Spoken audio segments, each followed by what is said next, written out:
Hi all, ಎಲ್ಲ ಹೇಗಿದ್ದೀರಾ? ಚೆನ್ನಾಗಿದ್ದೀರಾ ಅಂತ ಅಂದ್ಕೊಳ್ತೀನಿ. ಇವತ್ತು ನಾನು ಹಲಸಿನ ಹಣ್ಣಿಂದ ಸಿಹಿ ಬೋಂಡ ಮಾಡ್ತಾಯಿದ್ದೀನಿ. ತುಂಬ ಅಂದರೆ ತುಂಬಾ ಕ್ರಿಸ್ಪಿಯಾಗಿ ಬರುತ್ತೆ. ನೀವು ಕೂಡ ಮನೆಯಲ್ಲಿ ಟ್ರೈ ಮಾಡಿ.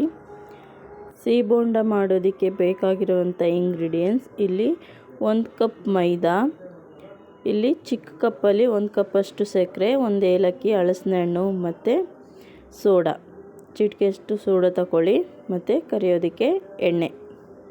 ಈಗ ಮಿಕ್ಸಿ ಜಾರಿಗೆ ಹಲಸಿನ ಹಣ್ಣನ್ನು ಹಾಕ್ಕೊಂಡು ಈ ಥರ ಪೀಸಸ್ ಮಾಡಿಕೊಂಡು ನುಣ್ಣಗೆ ರುಬ್ಕೊಳ್ಳಿ, ನೀರು ಹಾಕ್ಕೋಬೇಡಿ. ಈಗ ಅದಕ್ಕೇ ನೋಡಿ ಸಕ್ಕರೆ, ಇಲ್ಲಿ ಸಕ್ಕರೆ ಬದಲು ನೀವು ಬೆಲ್ಲ ಕೂಡ ಆ್ಯಡ್ ಮಾಡ್ಕೋಬೋದು. 1 ಏಲಕ್ಕಿ ಹಾಕಿ ನುಣ್ಣಗೆ ರುಬ್ಕೊಳ್ಳೋಣ. ಈಗ ಒಂದು ಪಾತ್ರೆಗೆ ಮೈದಾ ಹಾಕಿ, ಈಗ ರುಬ್ಬಿರೋವಂಥ ಹಲಸಿನ ಹಣ್ಣದ್ದು ಪಲ್ಪ್ ಹಾಕಿ ಚೆನ್ನಾಗಿ ಮಿಕ್ಸ್ ಮಾಡ್ಕೊಳ್ಳಿ. ನೀರು ಹಾಕೋಕ್ಕೆ ಹೋಗಬೇಡಿ, ಈಗಲೇ ನೋಡ್ಕೊಂಡು ಆಮೇಲೆ ಹಾಕ್ಕೊಳ್ಳೋಣ. ಈಗ ಚೆನ್ನಾಗಿ ಮಿಕ್ಸ್ ಮಾಡ್ಕೊಳ್ತಾ ಇದ್ದೀನಿ ನೋಡಿ. ಚೆನ್ನಾಗಿ ನೀರು ಸೇರಿಸ್ಬೇಡಿ, ಹೀಗೇ ಹಾಕ್ಕೊಂಡು ಕಲಿಸ್ಕೊಳ್ಳಿ. ಈಗ ಉಳಿದಿರೋಂಥದ್ದನ್ನು ಹಾಕ್ಕೊಂಡು ಕಲಿಸ್ಕೊಳ್ತಾ ಇದ್ದೀನಿ. ತುಂಬ ಅಂದರೆ ತುಂಬಾ ಟೇಸ್ಟಿಯಾಗಿ ಬರುತ್ತೆ. ಮಳೆಗಂತೂ ಸೂಪರ್, ಮಾಡಿಸ್ದಂಗಿದೆ. ಹಲಸಿನ ಹಣ್ಣು ಸಿಗೋದೇ ಅಪರೂಪ, ಸಿಕ್ಕಾಗ ಇದನ್ನ ಮಾಡ್ಕೊಳ್ಳಿ. ತುಂಬ ಅಂದರೆ ತುಂಬಾ ಚೆನ್ನಾಗಿ ಬರುತ್ತೆ. ಈಗ ಇದಕ್ಕೆ ಚಿಟಿಕೆಯಷ್ಟು ಸೋಡಾ ಹಾಕ್ಕೊಂಡು, ಈಗ ಜಾರಿಗೆ ಸ್ವಲ್ಪ ನೀರು ಹಾಕ್ಕೊಂಡು, ಒಂದು ಅರ್ಧ ಲೋಟದಷ್ಟು ನೀರು ಹಾಕ್ಕೊಂಡು ಕಲಿಸ್ಕೊಳ್ಳಿ. ಚೆನ್ನಾಗಿ ಮಿಕ್ಸ್ ಮಾಡ್ತಾ ಬನ್ನಿ. ಜಾಸ್ತಿ ನೀರು ಹಾಕ್ಕೊಳಕ್ಕೆ ಹೋಗ್ಬೇಡಿ. ನೋಡಿ ಈ ಹದದಲ್ಲಿದ್ದರೆ ಸಾಕು. ನೋಡಿ ಇಷ್ಟು ಹದ ಬಂದರೆ ಸಾಕಾಗುತ್ತೆ. ನೋಡಿ ಈಗ ಬಿಟ್ಟರೆ ಈಗ ಬೀಳಬೇಕು, ಈ ರೀತಿ ಇರಬೇಕು. ತುಂಬ ತೆಳ್ಳಗೆ ಮಾಡ್ಕೊಳಕ್ಕೆ ಹೋಗ್ಬೇಡಿ. ಈಗ ಇದನ್ನು ಒಂದು 10 ನಿಮಿಷ ಎತ್ತಿಡಿ.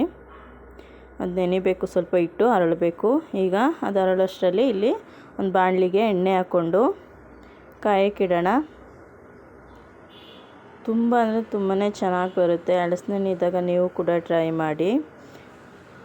ಈಗ ಎಣ್ಣೆ ಕಾದಿದೆ, ಈಗ ಚಿಕ್ಕದಾಗಿ ಬಿಡ್ತಾ ಬನ್ನಿ. ನೋಡಿ ಉಬ್ಬಿ ರೌಂಡ್ ಶೇಪಲ್ಲಿ ಬರುತ್ತೆ. ನೋಡಿ ಸಣ್ಣ ಸಣ್ಣದಾಗಿ ಹಾಕ್ಕೊಳ್ಳಿ. ಜಾಸ್ತಿ ಹಾಕ್ಕೊಳಕ್ಕೆ ಹೋಗ್ಬಿಡಿ, ಸ್ವಲ್ಪನೇ ಹಾಕ್ಕೊಂಡು ಮಾಡ್ಕೊಳ್ಳಿ. ಇದು ಲೋ ಫ್ಲೇಮಲ್ಲೇ ಮಾಡ್ಕೋಬೇಕು. ನೀವು ಹೈ ಫ್ಲೇಮ್ ಮಾಡಿದರೆ ಸೀದೋಗ್ಬಿಡುತ್ತೆ, ಅಷ್ಟಾಗಿ ಚೆನ್ನಾಗಿ ಆಗಲ್ಲ. ಏಕೆಂದರೆ ಮೇಲೆ ಫುಲ್ ಕಪ್ಪಾಗಿ ಒಳಗಡೆ ಕೂಡ ಬೆಂದಿರಲ್ಲ. ಹಾಗಾಗಿ ನೀವು ಲೋ ಫ್ಲೇಮ್ ಮಾಡ್ಕೊಳ್ಳಿ. ಹೀಗೆ ಇದನ್ನು ಒಂದು ನೋಡಿ ಬಿಟ್ಟು ಏನು ಆಗ್ತಿದೆ ಅನ್ನುವಾಗ ಸ್ವಲ್ಪನೇ ಕೈ ಆಡಿಸ್ತಾ ಬನ್ನಿ. ತಿರುಗಿಸೋಕೆ ಹೋಗಬೇಡಿ, ಅದೇ ತಿರುಗುತ್ತೆ. ನೋಡಿ ಚೆನ್ನಾಗಿ ಈ ಥರ ಬಿಡಿಸಿ, ಅಂಟ್ಕೊಂಡಿದ್ರೆ ಅದನ್ನೇ ಮಗ್ಚಾಕೊಂಡು ಅದೇ ಬೇಯುತ್ತೆ. ಸ್ವಲ್ಪ ಮೇಲೆ ಈ ಥರ ಮಾಡ್ತಾಯಿರಿ. ಇಲ್ಲ ಒಂದೇ ಕಡೆ ಆಗಿಬಿಟ್ರೆ ಅದು ಸೀದೋಗುತ್ತೆ ಒಂದೊಂದು ಕಡೆ. ಅದಕ್ಕೋಸ್ಕರ ಈ ಥರ ಮಾಡ್ತಾಯಿರಿ.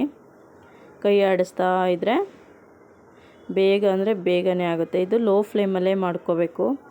ತುಂಬ ಅಂದರೆ ತುಂಬಾ ರುಚಿಯಾಗಿ ಬರುತ್ತೆ. ನೀವು ಕೂಡ ಮನೇಲಿ ಟ್ರೈ ಮಾಡಿ. ಇಲ್ಲಿ ಹಲಸಿನ ಹಣ್ಣು ಬದಲು ನೀವು ಬಾಳೆಹಣ್ಣು ಕೂಡ ಯೂಸ್ ಮಾಡ್ಕೋಬೋದು. ತುಂಬ ಅಂದರೆ ತುಂಬಾ ಚೆನ್ನಾಗಿ ಬರುತ್ತೆ.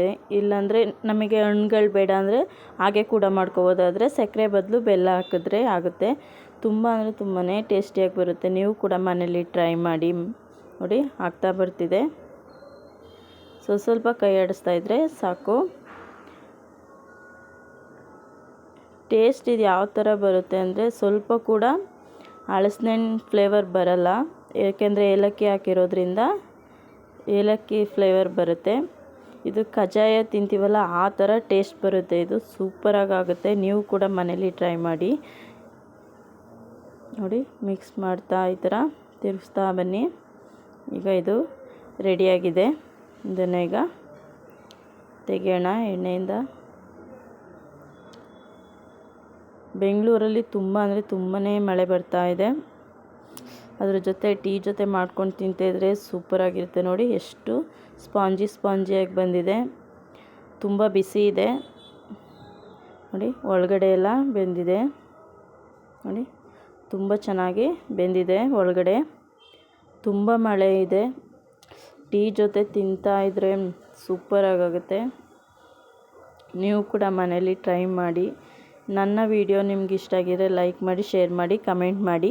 ನೋಡಿ ಬೆಂಗಳೂರಲ್ಲಿ ತುಂಬ ಗಾಳಿ ಮಳೆ, ನೀವು ನೋಡ್ತಾ ಇರ್ಬೋದು. ಸಿಕ್ಕಾಪಟ್ಟೆ ಮಳೆ. ಓಕೆ ಬಾಯ್.